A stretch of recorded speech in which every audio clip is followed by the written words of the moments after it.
할렐루야! 우리 주 예수 그리스도의 이름으로 교우 여러분을 사랑하고 축복합니다. 오늘은 성서일과 나해 성령 강림 후 마지막 주일입니다. 성서일과 나해의 마지막 주일인 것이죠. 이제 우리가 다음 주부터는 성서일과 다해를 시작하게 되는데요. 올 한 해 하나님의 말씀 가운데 살아오신 여러분의 삶 가운데에 하나님의 말씀으로 인한 축복이 가득하셨기를 기대하고 또 기도합니다. 항상 주님의 말씀이 여러분의 삶을 좌우하고 여러분의 삶을 추동하는 그런 능력이 있기를 오늘도 기대하면서 말씀을 나누겠습니다. 오늘 말씀의 제목은 마지막입니다. 성경 본문은 사무엘 하 23장 1절에서 7절, 시편 132편 1절에서 12절, 요한계시록 1장 4절에서 8절, 요한복음 18장 33절에서 37절의 말씀입니다. 지난주 제가 설교 영상을 올려놓지 못했는데 시간이 되는 대로 다시 영상을 편집해서 올려놓도록 하겠습니다. 지난주 밴드를 통해 공유한 말씀을 여러분이 보셨으면 아시겠지만 지난주에도 우리는 종말과 관련한 말씀을 나누었습니다. 성경과 세상에서 일어나는 일들을 가지고 하는 종말놀이에 대해서 경계하고 오히려 하나님을 깨닫고 하나님께서 주시는 위로와 소망의 메시지를 발견하자는 내용으로 말씀을 나누었습니다. 그런데 여러분, 사람들은 평이하고 막연한 메시지보다는 조금 더 자극적인 것에 귀가 더욱 솔깃해지는 것 같습니다. 하나님을 깨닫자는 막연한 말, 하나님이 우리를 사랑하시며 우리에게 소망을 주신다는 평이한 메시지는 그런가 보다 하고 듣게 되죠. 그러나 1998년 10월 28일에 담이 선교회가 외쳤던 주님이 오신다는 메시지는 사람들의 귀를 자극하고 많은 이들의 마음을 불안하게 만들었습니다. 그들이 이단이라고 생각하면서도 사람들은 마음이 몹시 불안했던 것이죠. 우리가 성경 통독을 1년 동안 진행해오고 있습니다. 지난 322일에 우리는 데살로니가 전서를 읽었는데요. 겨우 3주 동안 복음을 전하다가 유대교 유대인들의 핍박을 피해서 데살로니가를 떠나게 되었던 바울이 디모데를 통해서 데살로니가 교회 교우들의 신앙생활 소식을 전해 듣게 되었습니다. 그런데 디모데를 통해 전해 들은 데살로니가 교회 교우들의 신앙생활은 바울을 무척 놀라게 했습니다. 왜냐하면 겨우 3주 복음을 전했을 뿐인데 그들이 신앙생활에 큰 열정과 진지한 태도를 보여주고 있다라는 소식을 전해 들었기 때문입니다.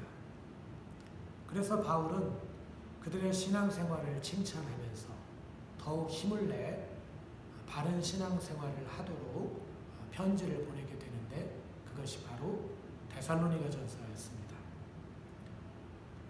그리고 그 편지 속에서 바울은 주님의 재림과 부활을 강조하면서 유대교 유대인들을 통해 받는 핍박 중에도 소망을 가질 수 있도록 격려하면서 편지를 마무리했습니다.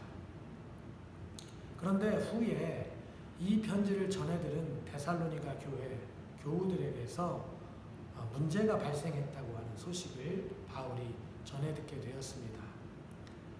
바울이 편지 말미에 썼던 성도들이 위로와 소망을 갖도록 격려했던 주님의 강림, 재림이라고 하는 말에 꽂힌 데살로니가 교회에 교우들이 있었던 것이죠. 그들은 주님이 다시 오실 것이다 라는 사도 바울의 말씀을 전적으로 신뢰하면서 그들 자신의 생활에 게으름을 보였던 것입니다. 먹고 살기 위한 일을 하지 않았던 것이죠. 그리고 다른 사람들에게도 주님이 다시 오실 것인데 뭐하러 일을 하냐고 하면서 일을 못하도록 방해를 저질렀던 것이죠. 이렇게 데살로니가 전후서가 쓰여지게 된 배경을 통해서 성경이 말하는 바에 바르게 반응하지 못하면 이와 동일한 일이 오늘날에도 여전히 일어날 수 있다고 하는 것을 오늘 우리가 알게 되는 것입니다. 사랑하는 교우 여러분, 성경은 처음을 말하고 있습니다. 천하 만물의 주인이신 하나님께서 천지를 시작하셨다는 말이죠. 그리고 이제 성경은 종말에 대해서 말합니다. 시작되었던 이 세상에 끝이 있다는 말이죠. 물론 우리들은 종말, 즉 마지막을 우리의 삶 속에서도 다양하게 경험하고 있습니다. 마지막 수업이 있었고 만들기의 마지막 손길이 있었습니다. 한 해의 마지막 시간을 카운트하기도 하고 우리가 사랑하는 사람의 마지막 숨결을 지켜보기도 했죠. 그런데 성경이 말하는 종말, 이 마지막은 세상의 퍼펙트 엔드입니다. 완전한 종결이죠. 흔히 개일의 종말이 세상의 종말과도 같은 의미로 여겨질 수도 있지만 성경이 말하는 것은 이와 다릅니다. 성경은 종말이 하나님 나라의 도래라고 말하죠. 다시 말해서 완전한 종결이 완전한 출발을 의미하는 것입니다. 그래서 이러한 개념도 우리가 이해할 수도 있을 것 같습니다. 왜냐하면 우리가 종종 경험하는 일이기 때문입니다. 오늘 성서일과 나해의 마지막 주일을 보내면 우리는 다음 주부터 성서일과 다해의 첫 주일을 맞이하기 때문이죠. 48살의 마지막 날을 보내면 49살의 첫날을 맞이하기 때문입니다. 하나의 프로젝트를 끝내면 새로운 프로젝트를 시작하기 때문이죠.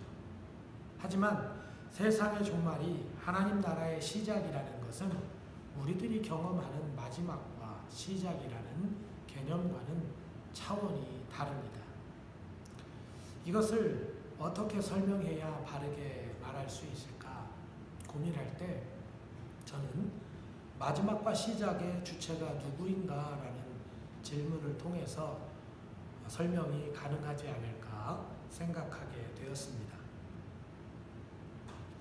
세상의 시작과 끝이 하나님이셨듯이 이제 도래할 세상의 끝과 그 시작의 주체 또한 하나님이시라는 것이죠. 우리가 경험하는 마지막과 시작의 주체는 사건이나 또 때마다 다를 수 있지만 세상의 마지막과 시작의 주체는 오롯이 하나님이십니다. 계시록 1장 8절의 말씀입니다. 주 하나님이 이르시되 나는 알파와 오메가라 이제도 있고 전에도 있었고 장차 올 자요 전능한 자라 하시니라. 그런데 이렇게 하나님에 대해서 우리가 잘 알게 되고 깨닫고 믿으면 좋은데 사람들은 그 앞에 있는 요한계시록 1장 7절의 말씀 주님께서 구름 타고 오신다는 것에 대해서 더 관심이 가는 것입니다. 볼지어다 그가 구름을 타고 오시리라. 각 사람의 눈이 그를 보겠고 그를 찌른 자들도 볼 것이요 땅에 있는 모든 족속이 그로 말미암아 애곡하리니 그러하리라. 아멘. 어째서 사람들은 이 부분에 관심이 집중될까? 서두에 말씀드린 대로 사람들이 평이한 메시지보다 우리의 눈과 귀를 자극하는 메시지에 사람들의 구미를 끌었기 때문이 아니었을까? 그런 추측과 분석을 해보는 것입니다. 그런데 이렇게 사람들이 관심이 가는 것에 집중을 하게 되면 그 본래의 의미를 잃어버리는 경우가 자주 발생하는 것이죠. 지난주에도 우리가 그런 내용을 다루었는데요. 오늘 우리가 서두에 다룬 대로 대표적인 경우가 또 데살로니가 교회에서 일어났던 일입니다. 핍박을 받는 신앙생활을 더욱 잘 견디라는 취지에서 주님의 강림과 부활을 전했는데 바울의 이 편지를 전해 듣고 생업을 포기한 사람들이 생긴 거죠. 또한 1998년 다미 선교회 회원들의 반응 또한 마찬가지인 것입니다. 주님이 오시기 때문에 모든 것을 정리해서 교회에 바치고 이제 그들은 합숙하며 주님 오실 날을 예비했던 것입니다. 그래서 1998년 이후 한국 교회에서는 종말과 관련한 설교들이 힘을 잃었습니다. 교회 광단에서 종말과 관련한 설교를 듣기 힘들어졌고 이로 인해서 교계에서는 오히려 종말에 대한 설교를 해야 한다는 취지의 주장과 요청도 많아지게 되었죠. 그런데 요즘에는 이런 현상이 더욱 두드러지는 것 같습니다. 게다가 요즘에는 종말이라는 개념, 이 말도 사람들에게 크게 와닿지 않는 것 같습니다. 평균 수명이 길어져서일까? 아니면 사람들의 삶의 수준이 높아졌기 때문일까? 평균 수명이 짧을 때 또한 하루 벌어 하루를 살아가는 사람들이 많았던 시절에는 종말에 대해서 이 종말이라는 개념을 심각하게 받아들였던 것 같습니다. 물론 과학적 사고가 사람들로부터 이 종말이라는 개념을 터부시하게 만들기도 했습니다. 어쨌든 사람들의 생각과 마음으로부터 종말이라는 개념이 멀어진 것은 너무나 분명해 보입니다. 그러나 그리스도인은 종말에 대해서 진지하게 생각해야 합니다. 우리는 이 종말을 단순히 천국에 간다라고 생각을 했는데요. 그런데 저는 하나님과 함께 산다라는 개념으로 이 종말, 이 마지막을 이해해야 한다고 생각하고 있습니다. 물론 같은 개념일 수 있습니다. 하지만 천국에 간다는 말은 우리가 믿음을 가진 것에 대한 보상과 상급의 개념입니다. 하지만 하나님과 함께 산다는 것은 우리 자신이 어떤 존재인지에 대해서 더 고민하게 만드는 의미죠. 예를 들어 보겠습니다. 저는 청와대에 가본 적은 없지만 여러분이 청와대에 들어가는 것을 한번 상상해 보십시오. 여러분의 행동에 대한 보상이나 상급으로 청와대에 가게 되는 것과 대통령과 함께 살기 위해서 청와대에 가게 되는 것은 엄연히 다른 문제입니다. 대통령과 같이 살려고 하는 사람은 대통령과 함께 살기에 적합한 사람이어야겠죠. 상을 받으러 오는 사람과는 분명 그 성격이 다르다는 것입니다. 청와대에 사는 사람은 여러 가지 검증을 거쳐야 합니다. 그 검증을 마친 후에야 청와대에서 일할 수 있겠죠. 이처럼 천국에 가는 것은 단순히 예수님을 믿은 것에 대한 보상으로 이해하는 것보다는 우리가 예수님을 믿음으로 천국에서 하나님과 함께 사는 사람이 되는 것으로 이해할 때 우리는 종말을, 마지막을 새로운 눈과 태도로 마주하게 될 것입니다.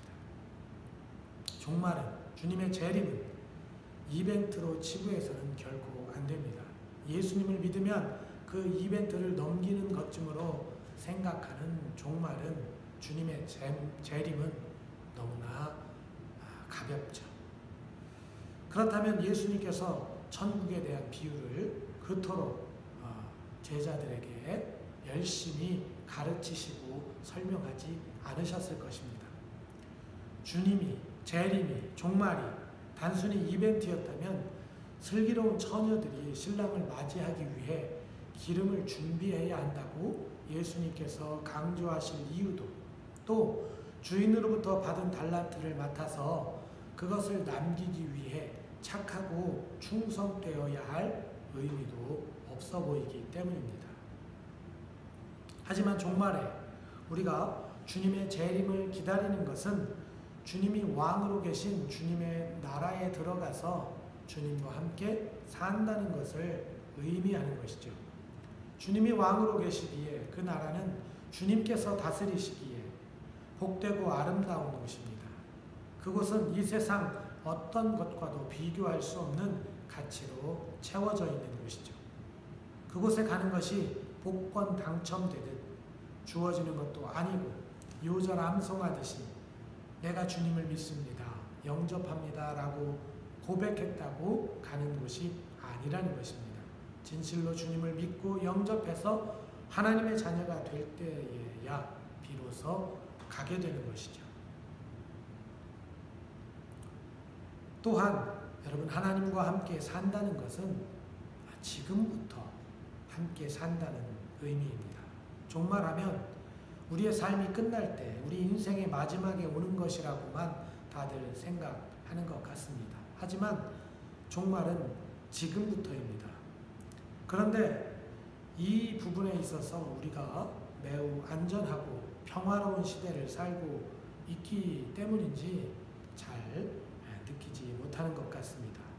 그러나 우리가 사람의 삶을 돌아보고 평가하면 우리는 아주 연약하다는 것을 알게 됩니다. 생명력은 무척 질기기도 하지만 찰나에 그것이 판가름 나기도 하죠. 시간이 지나고 보았더니 저의 증조 부모님이 계시지 않습니다. 2020년 송구영신에 우리 박규선 집사님을 제가 만났는데 올해 송구영신에는 우리 박규선 집사님을 뵐 수가 없는 것입니다. 이것이 인생입니다. 그러므로 지금이 이루어져 시간이 이루어지듯이 우리의 지금이 종말을 맞이한다는 사실 또한 우리가 분명히 해야 하는 것이죠. 그것이 바로 지금, 오늘 우리가 하나님과 함께 산다는 것입니다. 지금, 오늘 하나님과 함께 살고 있는 사람이 두려움을 극복하고 하나님께 영광과 존귀를 돌리면서 그분을 바로 마주할 수가 있는 것입니다.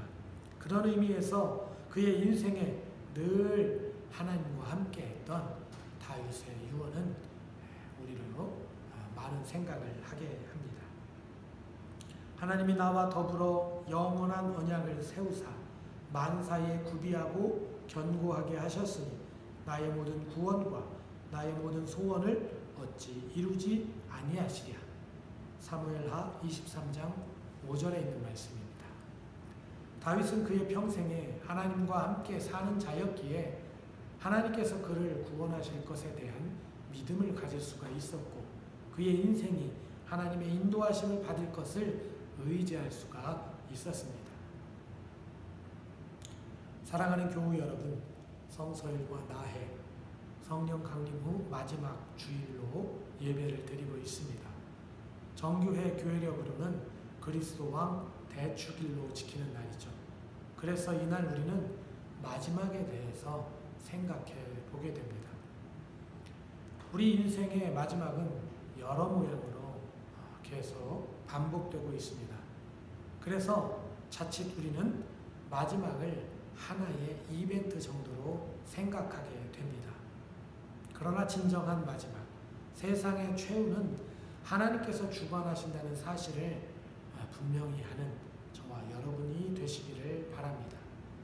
그 마지막, 피날레가 아름다운 것은 우리 삶에 예수님께서 계셨기에, 또한 계시기에, 그리고 앞으로 계실 것이기에 아름답다고 하는 것을 소망하시기를 바랍니다.